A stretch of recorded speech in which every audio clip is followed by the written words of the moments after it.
9時をお知らせします。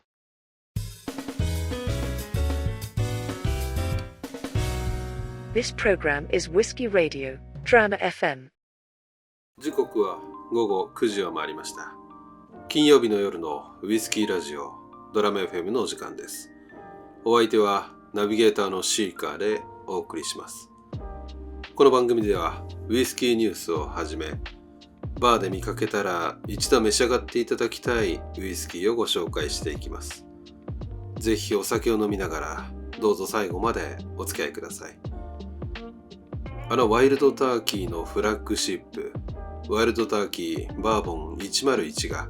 いよいよ2026年3月31日から日本で本格発売となります。このボトル、名前の101は101プルーフ、つまりアルコール度数 50.5% を意味していて、しっかりとした力強さとバーボンらしい濃厚な味わいが魅力です。さらにレベル4の強いチャーを施したシンダルで6から8年熟成、そしてライ麦比率の高いマッシュビルによってバニラ、キャラメル、オーク、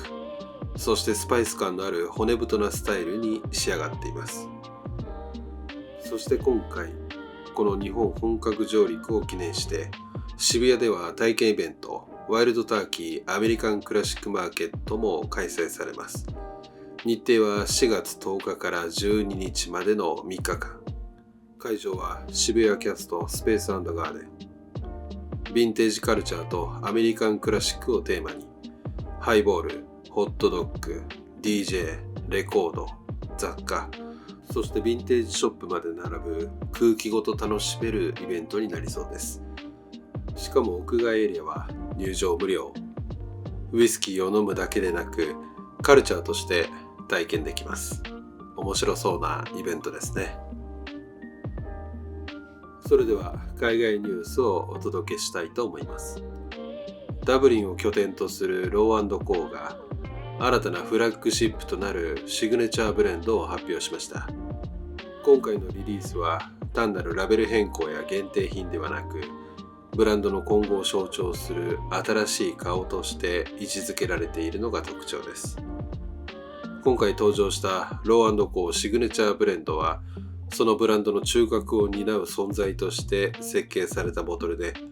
まさにこれからのロー&コーらしさを体現する一本と言えます。ロー&コーの新しいシグネチャーブレンドは、モルト由来の厚みや香味の奥行きをしっかりと持たせています。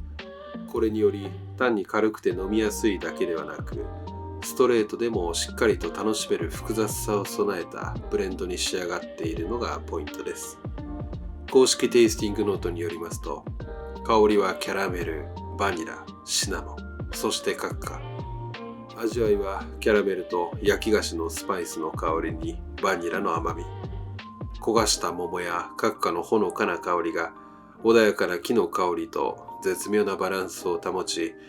フィニッシュは滑らかで温かみのある口当たりで、ドライなタンニンの余韻へと変化し、焦がした砂糖と柔らかな果実のニュアンスが長く残ります。ロー&コーはダブリンの最高蒸留所ブームの中で生まれたブランドとして知られています。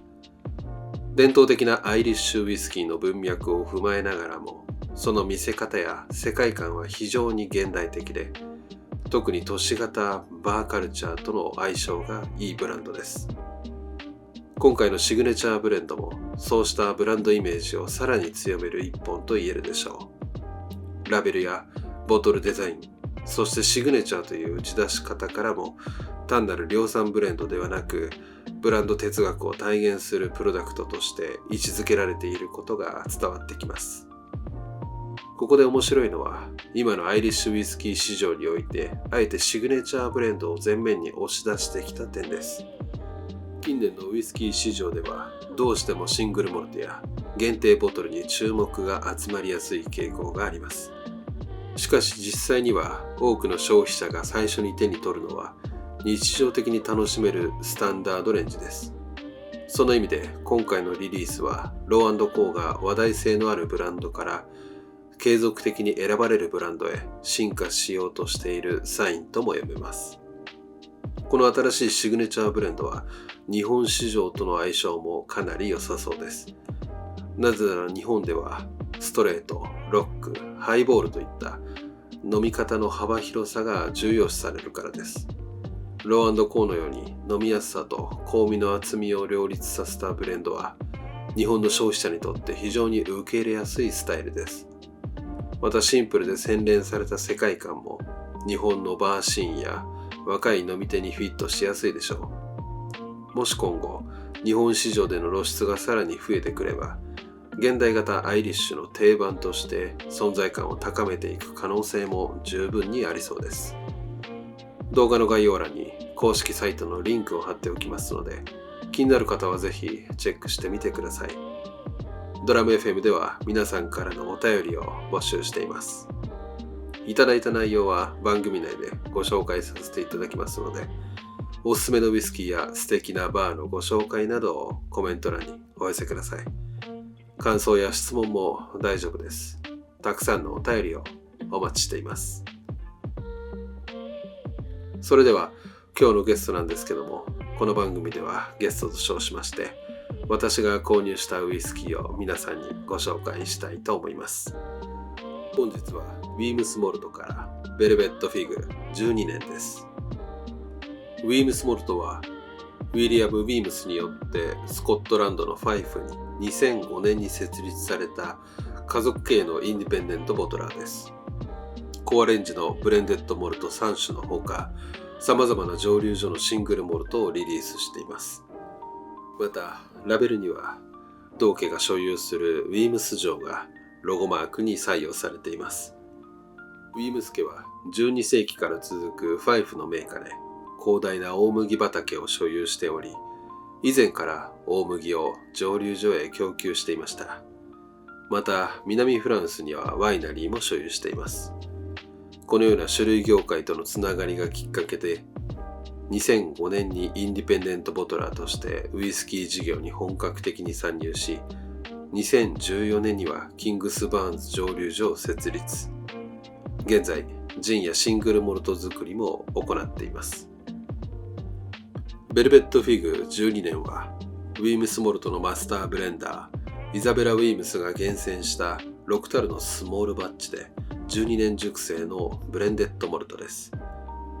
2012年6月から11月に樽詰めされたファーストフィルオロロソシェリーホグズヘッド3タルとファーストフィルオロロソシェリーバット3タルの原酒が使用されています。バッティング後はさらに5ヶ月間、オロロソシェリーカスクでマリングを行い、ウイスキーをなじませてからボトリングしています。どんな味がするんでしょうか。ではストレートでいただいてみたいと思います。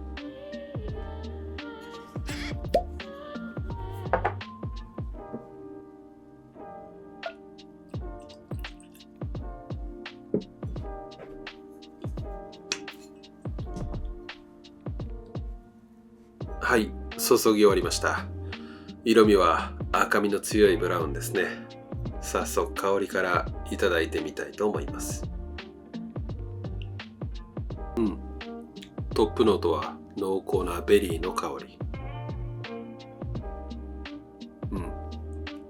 ミドルノートはドライフルーツ。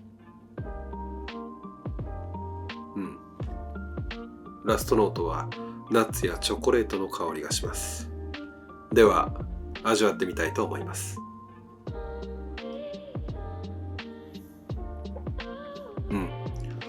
口当たりはクリーミーでボディはミディアム。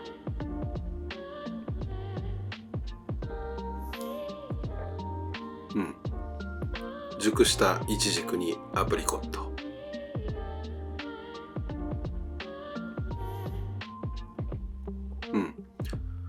ナツメグやジンジャーのスパイス。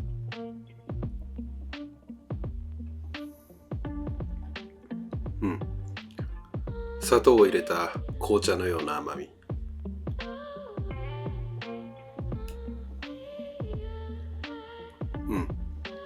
フィニッシュはシナモンのスパイス。